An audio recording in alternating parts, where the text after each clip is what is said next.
하나님의 선한 계획을 따라 우리를 불러주시고 또 오늘 귀한 자리에 함께 모이게 하심을 감사드립니다. 한 말씀으로 온전히 더 깊이 하나가 되기를 원합니다. 참된 교회의 가치를 누리게 하시기를 간절히 소망하며 모든 말씀 예수님의 이름으로 기도드립니다. 아멘. 네. 하나님께서 우리에게 주시는 말씀은 로마서 8장입니다. 8장 18절부터 25절까지의 말씀입니다. 현재 우리가 겪는 고난은 장차 우리에게 나타날 영광에 견주면 아무것도 아니라고 나는 생각합니다. 피조물은 하나님의 자녀들이 나타나기를 간절히 기다리고 있습니다. 피조물이 허무에 굴복했지만 그것은 자의로 그렇게 한 것이 아니라 굴복하게 하신 그분이 그렇게 하신 것입니다. 그러나 소망은 남아 있습니다. 그것은 곧 피조물도 썩어짐의 종살이에서 해방되어 하나님의 자녀가 누릴 영광된 자유를 얻으리라는 것입니다. 모든 피조물이 이제까지 함께 신음하며 함께 해산의 고통을 겪고 있다는 것을 우리는 압니다.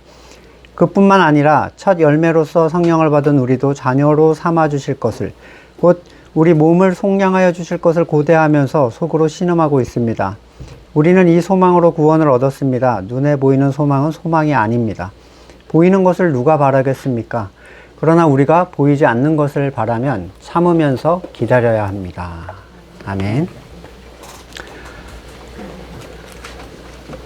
누군가 하나님의 생명을 받고 또 옛사람이 죽은 상태가 되면 그는 하나님의 생명에 따라 사는 생명의 지배를 받는 상태가 되죠. 이미 6장에서 설명을 드렸듯이 그 사람이 사는 삶은 죄의 지배를 받던 또는 율법의 지배를 받던 그 삶과는 다른 삶이고, 이것은 자기의 의도와 관계없이 그렇게 나타나는 현상이에요. 그러니까 세상의 것이었던 내가 갑자기 하나님의 것이 된 거잖아요. 그러면 내가 처했던 모든 상황, 환경, 지인들은 다 여전히 세상의 것인데 나만 하나님의 것이 쏙 빼와버린 거예요. 그러니까 반응이 결코 곱거나 따뜻할 수가 없습니다. 세상의 주인은 하나님을 대적하는 자잖아요. 이 미움은 정확하게 포인트가 있어요. 교회 다닌다고 싫어하고 그런 게 아닙니다. 이 거듭난 사람이 자기 선을 부정해요. 선악의 주권을 부정하고 사람의 의를 부정할 때 생기는 미움이에요. 이 외의 것은 개인적 영역이지 세상과 하나님의 것 사이의 미움과 다툼이 전혀 아니에요. 그러니까 가정의 소홀해서 나타나는 미움, 이기적이거나 무례하거나 게으르거나 교만하거나 탐욕스러워서 나오는 미움이 전혀 아닙니다. 집에 안 있고 막 교회만 가 있는다고 싫어하는 거 있잖아요. 그거는 문제가 있어요. 네, 교회만 가 계시면 안 됩니다. 또 일요일에 너 때문에 못 놀러 가잖아, 이런 걸로 미워하는 거는 복음과 관계없는 영역이에요. 예수님께서 하신 말씀이 있죠. 요한복음 15장 17절에 내가 너희에게 명하는 것은 이것이다. 너희는 서로 사랑해라. 세상이 너희를 미워하거든 세상이 너희보다 먼저 나를 미워했다는 것을 알아라. 너희가 세상에 속하여 있다면 세상이 너희를 자기 것으로 여겨 사랑할 것이다. 그러나 너희는 세상에 속하지 않았고 오히려 내가 너희를 세상에서 가려 뽑아냈으므로 세상이 너희를 미워하는 것이다. 몇 분이 이렇게 톡방에서 나눠주신 그 거듭난 자로서의 가족과의 어떤 갈등, 괴로움, 이런 고민들을 보면서 다들 남 얘기가 아니다 이렇게 느끼셨을 거예요. 특히 건물교회 신앙을 가진 분들이 거듭난 가족에게 주는 어려움은 아예 믿지 않는 가족이 주는 어려움보다 훨씬 더 크고 힘들어요. 왜냐하면 그들의 입장에서 보면 우리가 죽은 것 같아요. 근데 우리 입장에서 보면 그들이 죽어 있어요. 갈라디아서 6장 14절 그런데 내게는 우리 주 예수 그리스도의 십자가밖에는 자랑할 것이 아무것도 없습니다. 그리스도로 말미암아 내 쪽에서 보면 세상에 죽었고 세상 쪽에서 보면 내가 죽었습니다. 열심히 교회 일하고 시키는 대로 율법을 잘 행하던 우리 아들이, 우리 딸이, 우리 배우자가, 우리 부모가 갑자기 죽은 자의 자리에 들어간 것처럼 여겨지는 거예요. 근데 우리는 그게 죽은 자의 일임을 알고 나온 거거든요. 이것은 성도에게 참 슬프고 괴로운 일 중에 하나인데 서로 그쪽에는 생명이 없다고 나오라고 해요. 되게 안타까워해. 근데 둘 다 전혀 상대 쪽으로 갈 수가 없습니다. 한 분의 사연이 그때 눈에 들어왔죠. 오랜만에 가족 식사를 하는데 부모님의 기도가 우리 아들이 옛날처럼 착한 아들, 정말 신앙적인 착한 아들이 되기를. 근데 그때는 그냥 율법 행하고 시키는 거 하고 그랬던 친구거든요. 그러니까 풀어서 보면 거듭나기 전 그 기계적으로 하던 율법을 잘 행하는 애가 되기를 하면서 부모님이 간절히 그 식사 기도를 하시는데 그 자녀의 마음이 어땠을까? 서로가 죽음으로 여기는 쪽으로 어떻게 가겠습니까? 그런데 그 자리에 있는 그들이 세상에서 가장 중요한 위치에 있잖아요. 가족이라는 게. 그러니까 쉽게 해결할 수 없는 문제예요. 뭐 안 보면 많은 사이가 아니니까. 마태복음 10장 36절에 사람의 원수가 자기 집안 식구일 것이다. 나보다 아버지나 어머니를 더 사랑하는 사람은 내게 적합하지 않고 나보다 아들, 딸을 더 사랑하는 사람도 내게 적합하지 않다. 또 자기 십자가를 지고 나를 따르지 않는 사람도 내게 적합하지 않다. 자기 목숨을 얻으려는 사람은 목숨을 잃을 것이요 나를 위해 자기 목숨을 잃는 사람은 목숨을 얻을 것이다. 자, 가족을 주님보다 더 사랑한다. 이게 어떤 의미인가요? 주님은 그러니까 가족을 주님보다 더 사랑하는 사람에 대해서 나한테 적합하지 않다라고 얘기를 하셨어요. 그러니까 적합하다는 건 뭐예요? 접붙임을 받았잖아요, 우리는. 근데 하나님의 주권, 그러니까 머리에 따라가는 존재가 돼야 되잖아요. 적합하다는 건. 그러니까 하나님께서 새롭게 주시는 관계, 새롭게 주시는 계명, 새롭게 살게 하시는 삶, 이걸 따르는 게 정상적 지체인데 그리스도께 접붙임을 받은 존재가 이미 죽어버린 옛사람의 습성을 따라서 이전에 가족에 대하여 가졌던 자신의 선과 가치를 그대로 고집하는 걸 얘기하는 거예요. 가족을 버린다는 게 방치하고 전루가가 아니에요. 내가 가진, 가족에 대하여 내가 가진 내 가치관을 고수하는 거. 그런 사람이 머리와 하나가 될 수가 없겠죠. 머리의 뜻은 그게 아니니까. 세상의 미움이 그들과의 분리로 인한 결과물임을 아셔야 돼요. 가족에 대한 부정은 예수님도 하셨던 거예요. 마태복음 12장 48절 그 말을 전해준 사람에게 예수님께서 말씀하셨다. 누가 나의 어머니며 누가 내 형제들이냐. 그리고 손을 내밀어 제자들을 가리키고 말씀하셨다. 보아라, 나의 어머니와 나의 형제들이다. 하늘에 계신 아버지의 뜻을 따라 사는 사람이 곧 내 형제요 자매요 어머니다. 전혀 다른 관계를 예수님은 얘기하고 계세요. 그러니까 이 말을 오해한 사람들은 종교를 위해 가족을 방치하고 무시하는 경우도 있는데 거듭난 분들만 이해할 수 있는 영역입니다. 왜냐하면 세상이 하나님의 것이라고 해서 미워하는 그 미움 자체가 없는데 뭘 부정하겠어요? 뭘 더 사랑하겠습니까? 가족에 대한 부정은 사실 우리한테 요구하는 것 중에 약한 수준의 것이에요. 더 센 게 있죠. 더 깊은 곳, 자기 생명까지 부인해라. 그러니까 근본에 대한 얘기를 하시는데 이게 왜 더 어렵냐면 가족 사랑은요, 자기 가치를 사랑하는 것으로부터 나온 거예요. 내가 가장 소중하다고 여기는 그 가치로부터 가족 사랑이 나온다고요.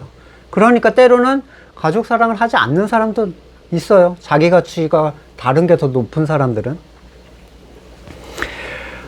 이전에 나를 지배했던 모든 습성, 그 가치에 대한 부인, 이게 얼마나 힘들고 괴로운 일인지 경험해 본 사람은 잘 압니다. 왜냐하면 의지와 관계없이 순식간에 나는 그 습성 속에 살고 있는 거를 그냥 발견하게 돼요.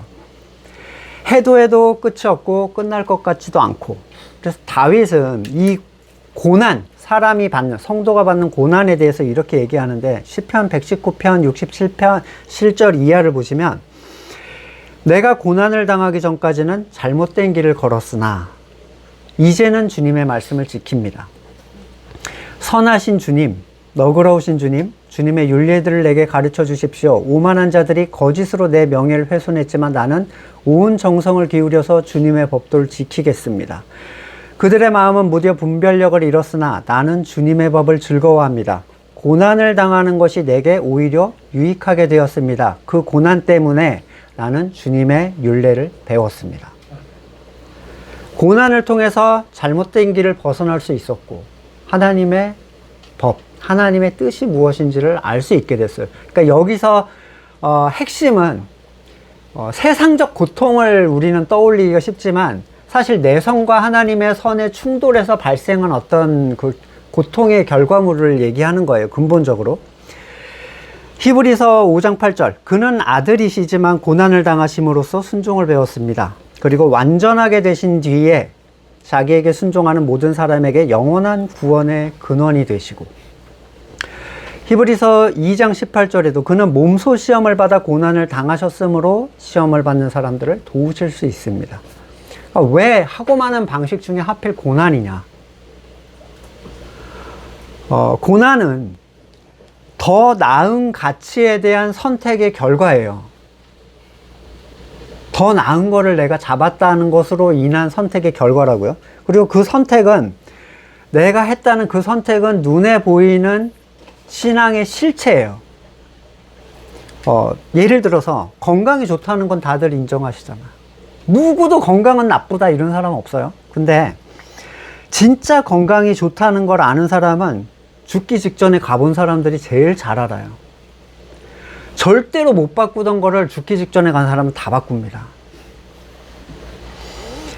덥고 춥고 나가서 싫어도 나가서 걸어요. 그 사람들은 좋아하는 음식을 절제하죠.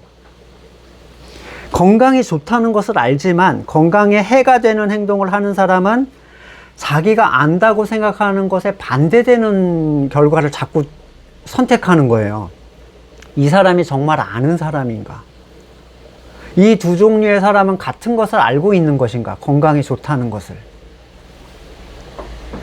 사람은 고난 앞에서 자기가 진짜 추구하는 가치의 실체를 보게 됩니다. 고난 앞에서 서야. 그러니까 문단열이라는 예전에 우리 영어 했던 분이 이렇게 머리를 빡 밀고 나와서 이렇게 있는 거예요. 그래서 뭔지 이렇게 봤더니 암에 걸렸어요. 암에 걸려서 그 사업은 다 망하고 우리나라 영어로 제일 잘 나갔던 분인데 사업 다 망하고 암에 걸려서 죽다가 살은 것 같더라고요. 그 사람이 깨달은 얘기를 하는데 저는 굉장히 그 인상 깊게 봤는데 사람은 첫 번째 가치를 위해서 두 번째 가치를 희생한대요. 무조건 그렇게 된다. 그러니까 내 가족이 가장 소중하다고 말은 해도 사업을 위해서 가족을 희생하면 사실 그 사람은 사업이 제일 중요한 거예요. 갖은 명목을 갖다 붙여서 가족을 위해서라고 해도 소용없습니다. 가족을 위해서라면 분명히 사업을 희생할 거예요. 아브라함이 금쪽 같은 이삭이 바치려 했을 때 하나님이 이렇게 말씀을 하세요. 창세기 22장 12절에 천사가 말했다. 아이에게 손대지 마라. 그에게 아무 일도 하지 마라. 내가 너의 아들 너의 외아들까지 나에게 아끼지 아니하니 네가 하나님 두려워하는지를 내가 이제 알았다. 과연 시간을 초월하신 하나님이 그걸 보고 아 이제 알았다 이러셨겠어요? 그걸 안 건 누군가요? 아브라함 자신이에요. 자신에게 확증된 거예요. 자기의 믿음이, 자기의 선택을 통해서. 따라서 이 큰 가치를 위해 작은 가치를 포기하는 일, 그것은 고난 앞에 서야 진짜로 드러납니다. 진짠지 아닌지, 입으로만 내가 건강이 중요하다고 했는지 아닌지는 고통 앞에서야 진짜 드러나는데, 따라서 고난은 성도의 신앙을 순수하게 드러내주는 지표가 돼요. 내가 어디에 있는지를 보여줍니다. 고난이 없을 때는 누구도 자기 우선순위의 진위를 알 수가 없어요. 선택의 강요를 받지 않으니까. 하지만 고난은 네가 뭐를 진짜 선택하고 있는지, 네가 진짜 중요한 가치가 뭔지를 그한테 보여줘요. 예레미야 9장 7절 나 만군의 주가 말한다. 보아라, 내가 내 백성을 금속 단련하듯 단련하여 시험해 보겠다. 내 백성이 악을 저질렀으니 이 많은 죄, 이 가련한 백성을 내가 달리 어떤 방법으로 다루겠는가. 사람이 아무리 자기 선을 다 포기한다, 주님만이 옳다 이렇게 해도 사실 실제적 고난 앞에서, 어려움의 상황에서 뭘 선택하는지를 보면 스스로 자기 상태를 깨닫게 됩니다. 아, 내가 착각하고 있었구나. 아니었구나. 그러나 고난을 극복한 사람들은 자기 신앙을 확증하게 되는 거예요. 하나님께서 나는 네가 뭘 선택하는지 봤어 라고 하시는 거죠. 멈춰라. 끊어주시는 거예요. 절대로 사람은 더 큰 가치를 작은 걸 위해 포기하는 존재가 아니에요. 절대로 그렇게 하지 않습니다. 억지로 그렇게 하면요, 엄청 괴로워요. 한 번 정도는 그렇게 할 수 있죠. 못 견딥니다, 그것 때문에. 하지만 큰 가치를 위해서 작은 걸 포기하는 건요, 즐겁습니다. 아닌가요? 고난이 없다면 선택에 고민할 필요가 없어요. 늘어져서 게으름을 피우거나 패스트푸드를 먹기 위해서 진탕 놀거나 취하기 위해서 우리가 고통당하나요? 전혀 그렇지 않아요. 일의 고통도 없어요. 그냥 즐겁죠. 다만 그들에게는 눈앞에 즐거움 끝에 고난이 있을 뿐이에요. 그러니까 성도가 고난을 당하는 것은 고난을 어디에 위치시킬 것인가를 우리는 선택하는 거랑 다를 바가 없습니다. 그리고 그 두 개의 고난은 크기나 지속력에서 완전 차이가 나요. 누가복음 16장 25절, 그러나 아브라함이 말했다. 얘야, 되돌아보거라. 네가 살아있는 동안에 너는 온갖 호사를 다 누렸지만 나사로는 온갖 괴로움을 다 겪었다. 그래서 지금 그는 여기에서 우리를 위로를 받고 너는 고통을 받는다. 고난을 어디에 위치시키는가에 따라서 다른 결과가 나타나는 거죠. 우리는 그걸 봐야 되는 사람들이에요. 고린도후서 4장 17절, 지금 우리가 겪는 일시적인 가벼운 고난은 비교할 수 없을 정도로 영원하고 크나큰 영광을 우리에게 이루어 줍니다. 바울은 고난과 영광을 대비적으로 비교하는데, 이 고난은 지금 우리가 겪는, 그러니까 현재적 시점에서, 그리고 일시적이고 가볍다라는 표현을 써요. 그러니까 바울이 당한 고난을 우리가 성경을 통해서 보는데, 이걸 가볍다고 하면 좀 곤란하잖아요, 우리는. 근데 도대체 뒤에서 뭘 받길래 이게 가벼운 걸로 보일까? 이걸 생각해야 되죠. 적은 비용으로 엄청난 가치를 얻는다는 것을 세상 말로는 가성비가 짱이다. 네? 대박이다. 이렇게 표현하잖아요. 로또 용지 500원인지 1000원인지 그거 사면 1000억짜리가 당첨됐다. 이건 500원에 대한 내 가치 투자를 생각하는 사람은 아무도 없어요. 근데 이 당첨은 한시적이고 심지어 당첨자 중에는 행복하게 삶을 마무리한 사람이 거의 없다고 해요. 감당하지 못한대요, 그 부를. 반면에 바울이 말하는 영원하고 크나큰 영광은 비참한 결말이라는 건 존재하지 않는 영광이죠. 그리고 끝도 나지 않아요, 이 행복함이. 그래서 바울은 세상에서 고난이란 고난은 다 당했어요. 근데 사람들이 얘기하죠. 그걸 어떻게 로또랑 비교하냐. 고난이랑 고난을 다 당했는데. 근데 얻을 복이 너무 크면 그렇게 됩니다. 자, 1000억 당첨된 로또 용지를 얻기 위해서 여러분은 얼마까지 내놓으실 수 있어요? 여러분이 내놓는 만큼만 으로 살 수 있다면 1000억짜리 당첨금 위해서 얼마까지 내놓을 수 있어요? 다 털어낼 수 있어요. 왜냐하면 내가 가진 거 다 털어봐야 얼마 안 되거든. 최소한 그거보다 적은 수준이라면 내가 900억 정도 가지고 있어도 털걸요? 그죠? 뭐 1, 2억 차이면 안 털 수도 있어요. 뭐 귀찮게 뭐 그런 거 하냐 그럴 수도 있는데, 크면 클수록 터는 데는 거침없겠죠. 하물며 영원하고 크나큰 영광을 위해서 넌 뭘 내놓을 수 있겠니? 라고 하실 때 어디까지라고 여러분 얘기하시겠습니까? 마태복음 13장 44절, 하늘나라는 밭에 숨겨놓은 보물과 같다. 어떤 사람이 그걸 발견하면 제자리에 숨겨두고 기뻐하며 집으로 돌아가서 가진 걸 다 팔아서 그 밭을 산다. 이 사람에게 누구도 너 가진 걸 다 팔아라라고 명령하지 않았지만 기꺼이 망설이지 않고 다 팔아서 삽니다. 왜냐하면 가치 차이가 너무 큰 거예요. 그걸 아는 사람만 다 팔 수 있죠. 그 가치를 아는 사람에게 위로가 필요하겠어요? 고생한다 진짜 뭐 이러겠어요? 야, 너 대박이다. 대박인 거예요. 그 사람은. 너 재산을 너무 다 써버린 거 너무 안타깝다. 사람들이 너를 알아주지 않고 멍청하고 이단이라고 욕하는 거 너무 안타깝다. 전혀. 그 사람은 위로가 필요하지 않아요. 정말로 알고 산 사람은. 다 팔아서 살 수 있다는 것 자체가 행운이죠. 네. 내가 내 재산을 다 팔아서 100조 원대의 재물을 누가 준다. 누가 재산 파는데 아쉬워하겠어요? 정말요?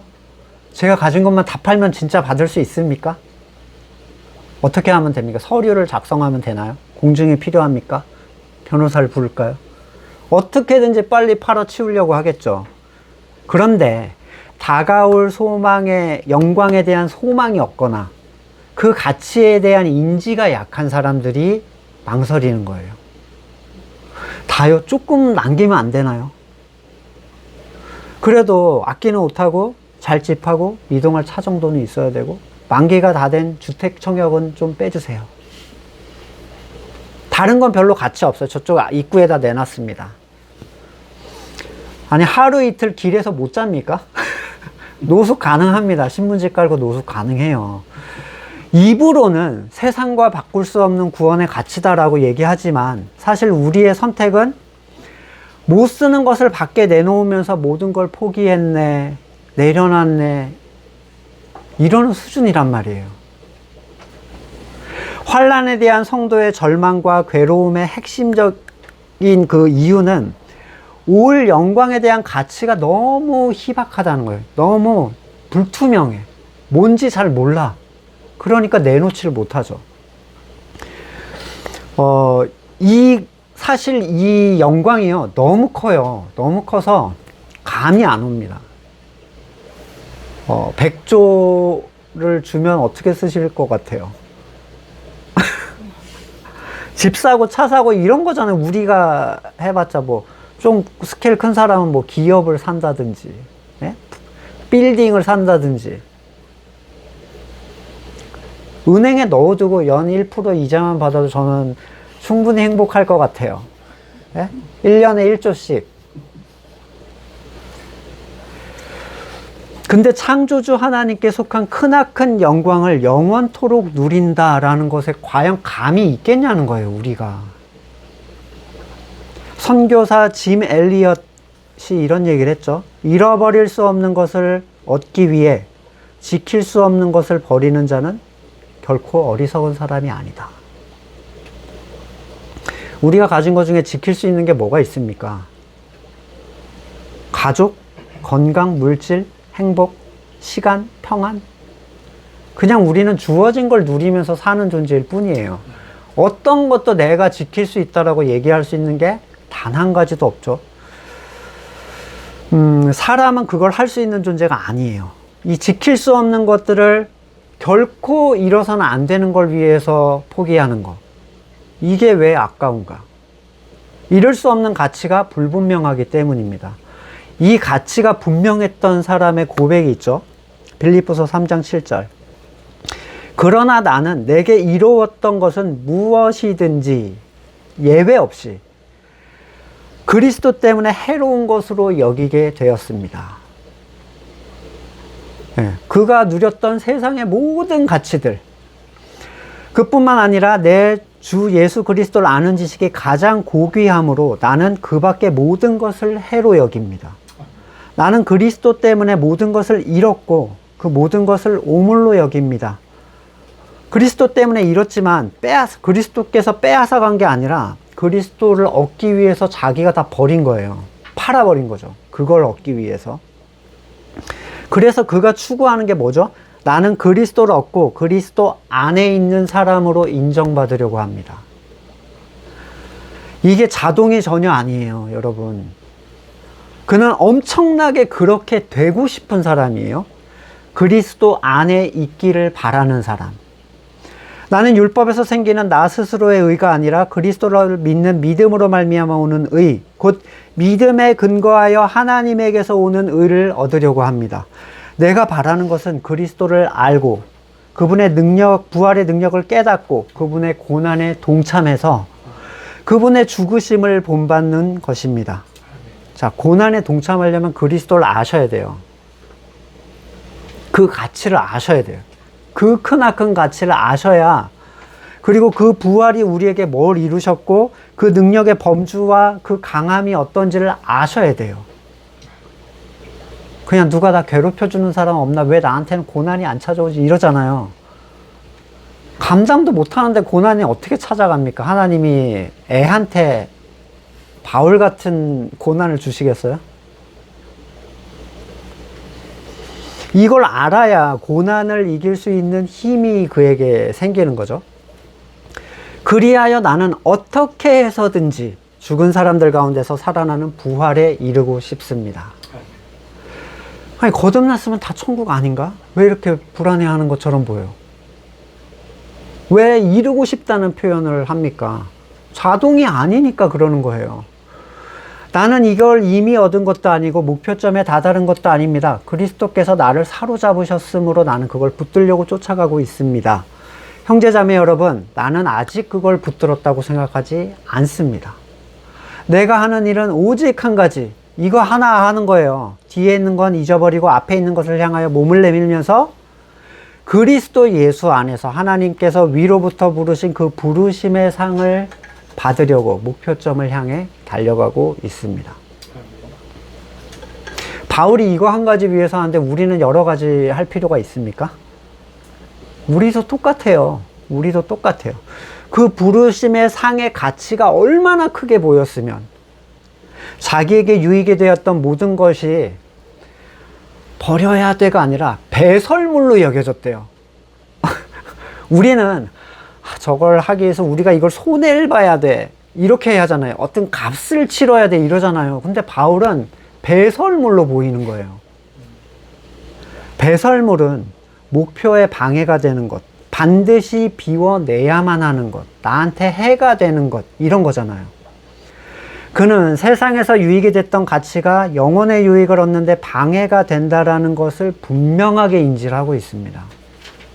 그 가치에 대한 자기 선을 내려놓는 일, 아주 중요한 자기 부인의 포인트가 되겠죠.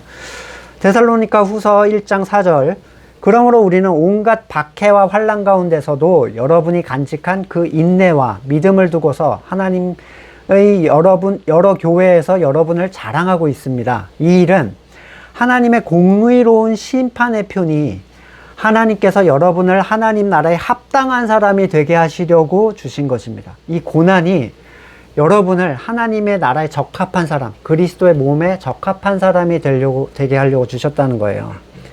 여러분은 참으로 그 나라를 위해 고난을 당하고 있습니다. 앞에서 예수님께서 이러이러한 사람은 나한테 합하지 않다, 이렇게 얘기하셨죠. 근데 고난은 그 사람을 합한 존재로 바꿔줘요. 이식을 받으면 기본의 몸과 받은 몸이 서로 면역 싸움을 한다고 해요. 그렇죠? 그래서 상대를 어떤 병균으로 인식하지 못하게 해줘야 된대요. 면역을 약화시켜줘야 된대. 그 약을 계속 먹는다고 하더라고요. 안 그러면 몸이 공격한대요, 걔를. 서로가 서로를 다른 존재, 또 이물질로 인식해서 죽이려고 하는 거예요. 근데 이 치열한 면역 싸움을 분명히 해소해야 되는데, 한 몸에서 다른 몸으로 적응하는 데는 반드시 어려움과 고통이 따라오게 돼 있어요. 교회 공동체가 바로 그런 데죠. 새롭게 들어온 식구들은 기존 식구들에게 적응하는 시간이 필요해요. 서로가. 양쪽에게는 다 고통과 어려움이 있습니다. 하지만 이 시간들을 잘 이겨나가면 하나 되게 만드시는 분은 하나님이에요. 그러나 예수님께서 고난을 견뎌내는 인내에서만 머무르게 하지 않으시고 위로하신다라고 하는데, 고린도후서 1장 5절 보시면 그리스도의 고난이 우리에게 넘치는 것 같이 그리스도로 말미암아 우리의 위로도 또한 넘칩니다. 우리가 환난 당하는 것은 여러분이 위로와 구원을 받게 하려는 것이고, 우리가 위로받는 것도 여러분이 위로를 받게 하려는 것입니다. 여러분은 이 위로로 우리가 당하는 것과 똑같은 고난을 견뎌냅니다. 우리가 여러분에게 거는 희망은 든든합니다. 여러분이 고난에 동참하는 것 같이 위로에도 동참하고 있음을 알고 있습니다. 자, 위로는, 우리가 받는 위로는 단순히 감정적인 안정, 또 힘을 주려는 선을 넘어서 위로를 받은 그 사람을 위로자로 만들려는 목적이 있어요. 성도는 같은 고난을 하나님의 위로로 이겨낸 성도들이 위로할 수가 있습니다. 톡방에서 나눴던 그 고통, 절망에 대해서 우리가 이미 겪었던 또는 이겨냈던 그분들이 한마디를 해주고 그를 도와주는 것, 굉장히 큰 힘을 얻게 돼요. 그리고 그를 새로운 위로자로 또한 만들어주죠.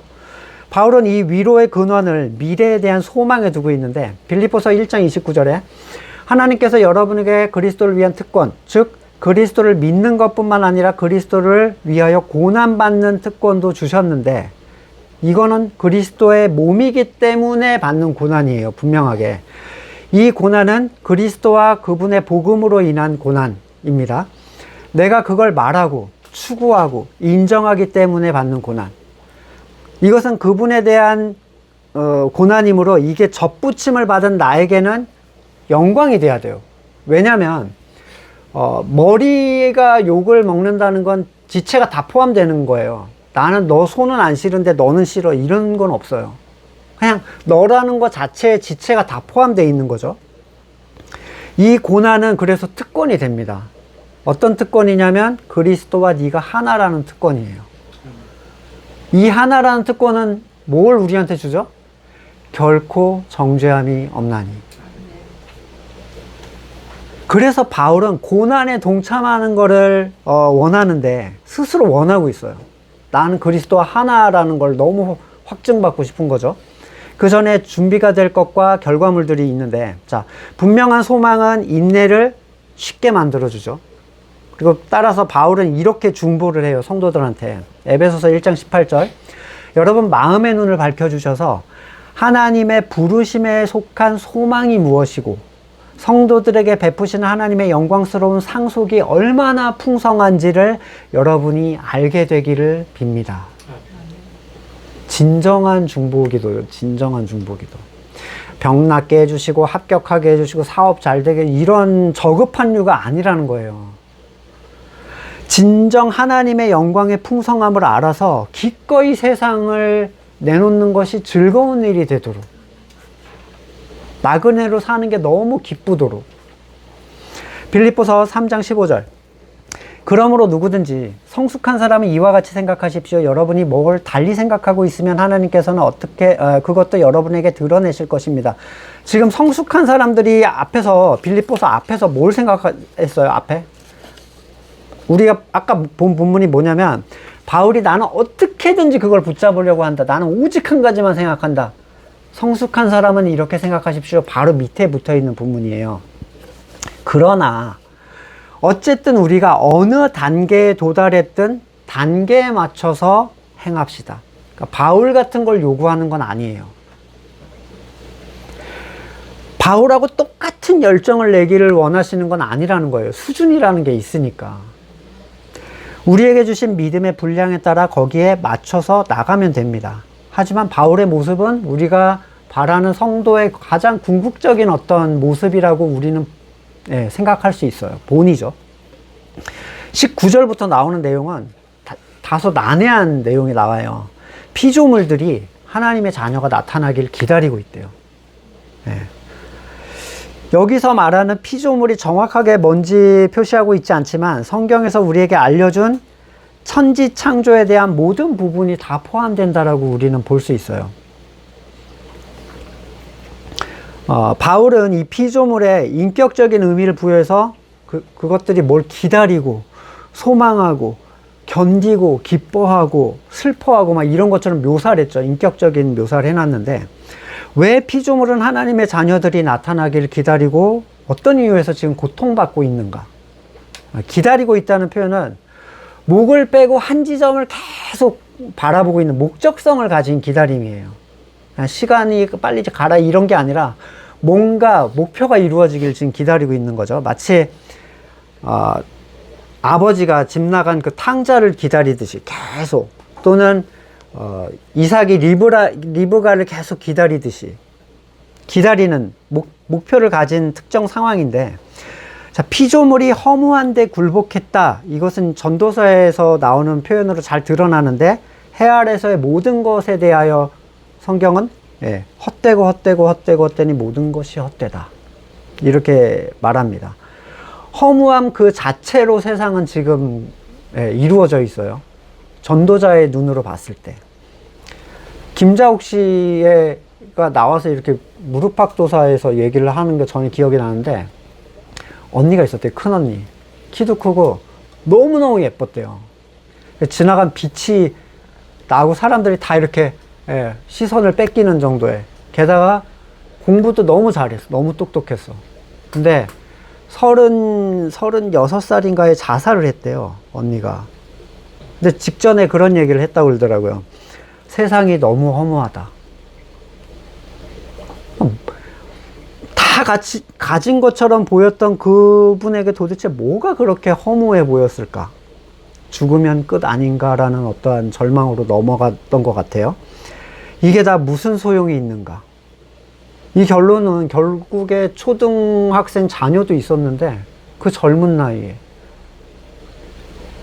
모든 걸 가진 것 같은 그 사람이 자기 목숨을 끊는 결과를 가져오게 했어요. 실제로 성경은 세상이 허무하다라고 얘기를 합니다. 그것은 창조주의 가치를 벗어난 저주의 상태를 얘기하는데, 하나님이 보시기 좋았던 창조 세계의 질서는 그 마지막은 뭐였냐면, 마지막 만드신 인간을 통해서 다스림을 받는 상태예요. 창세기 1장 28절에 하나님께서 그들에게 복을 베푸시고 말씀하시기를 생육하고 번성하여 땅에 충만하라. 땅을 정복하고 바다의 고기, 공중의 새, 위에 살아 움직이는 모든 생물을 다스려라. 근데 그걸 맡은 존재가 선악과 사건으로 영이 죽어버립니다. 얘네는 다스려줄 존재를 잃은 거죠, 엄밀하게. 그게 하나님의 창조 질서의 정점이었는데, 그들은 하나님이 만드신 그 완전한 존재가 아닌 상태로 에덴으로 쫓겨났어요. 그리고 그들 때문에 땅이 저주를 받게 됐어요.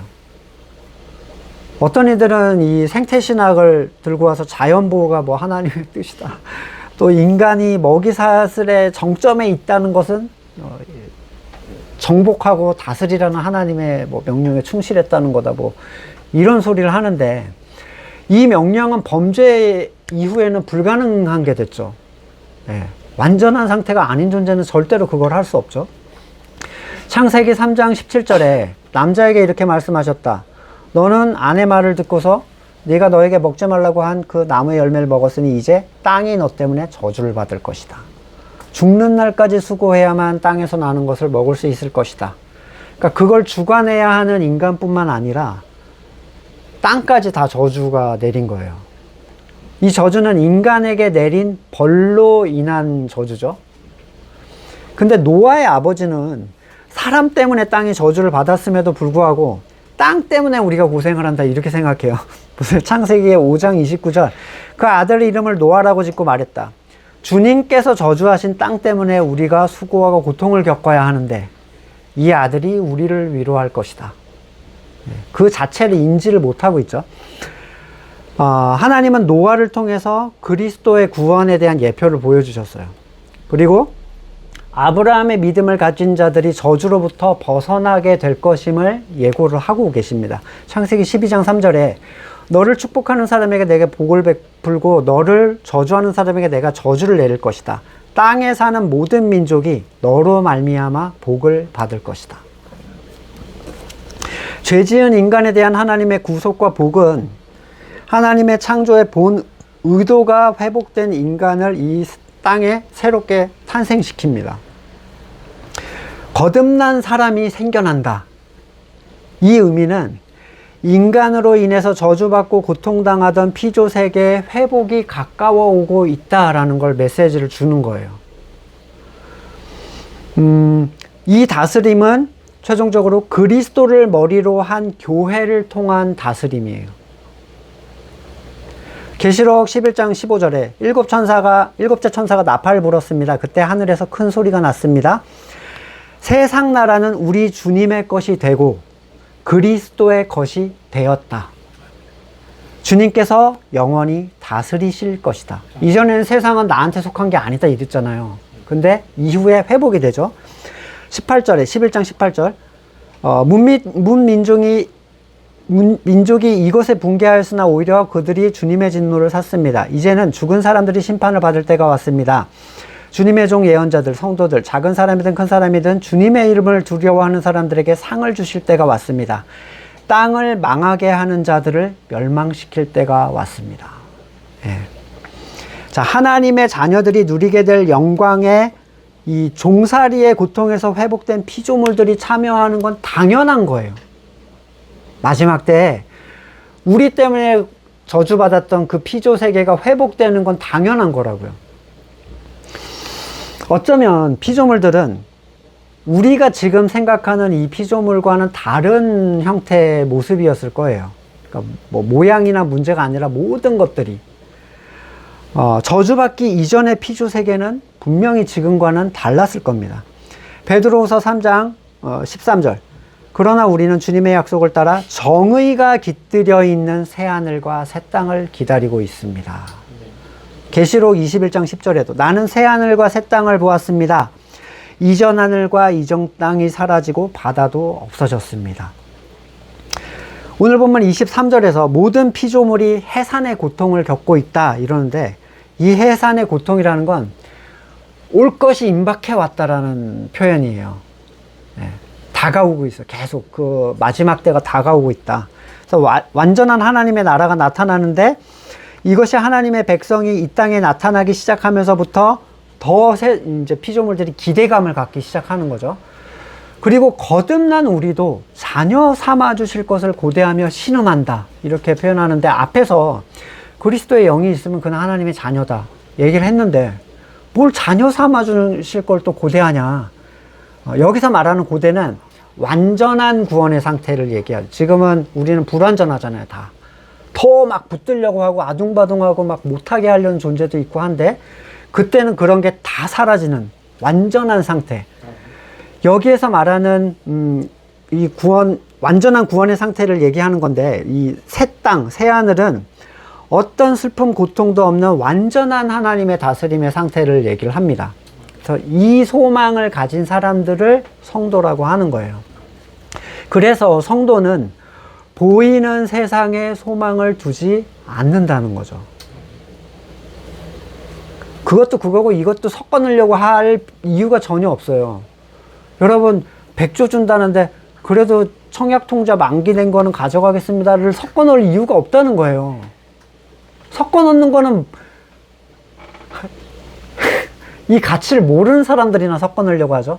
그것도 주시고 이것도 주신다라고 할 이유가 1도 없어요.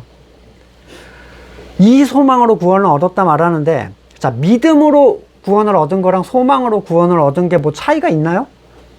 믿음은 보이지 않는 소망을 향하게 해줘요. 보이지 않는 것. 다시 말해서 믿음은 이 보이지 않는 소망을 목표점으로 합니다. 따라서 소망이 없는 믿음은 존재할 수 없고 소망이 틀어진 믿음은 다른 데로 갈 수밖에 없어요. 내가 원하는 걸 들어주실 줄로 믿고 이딴 식의 믿음은 다른 믿음입니다. 믿음은 보이지 않는 이 세상 너머의 것을 향한 소망이기 때문에 믿음을 보이지 않는 것들의 증거다, 확신이다. 네, 이렇게 표현하죠. 누가 보이지 않는 것을 믿고 그걸 향해 갈 수 있겠어요? 보이지 않는 것을 바란다면 우리가 인내하는 게 성도의 자세인데 기다림이라는 건 하나님을 신뢰하는 상태잖아요. 역대하 20장 11절에 그런데 이제 그들이 우리에게 안갚음을 하는 걸 보십시오. 주님께서 우리에게 유산으로 주신 주님의 땅에서 우리를 쫓아내려 합니다. 우리 편을 드시는 하나님, 그들에게 벌을 내리지 않으시렵니까? 우리를 치러 온 저 큰 대군을 대적할 능력이 우리에게 없고 어찌할 바도 알지 못하고 이렇게 주님만 바라보고 있을 뿐입니다. 유다 모든 백성은 아녀자들까지도 모두 주님 앞에 나와서 서 있었다. 그냥 서 있었어요. 가만히 서 있는 거는요, 아무것도 하지 않는 것 같지만 모든 걸 하실 수 있는 분을 인정할 때만 가만히 서 있을 수 있습니다. 하나님의 구원을 기다리는 인내는 성령의 열매의 하나예요.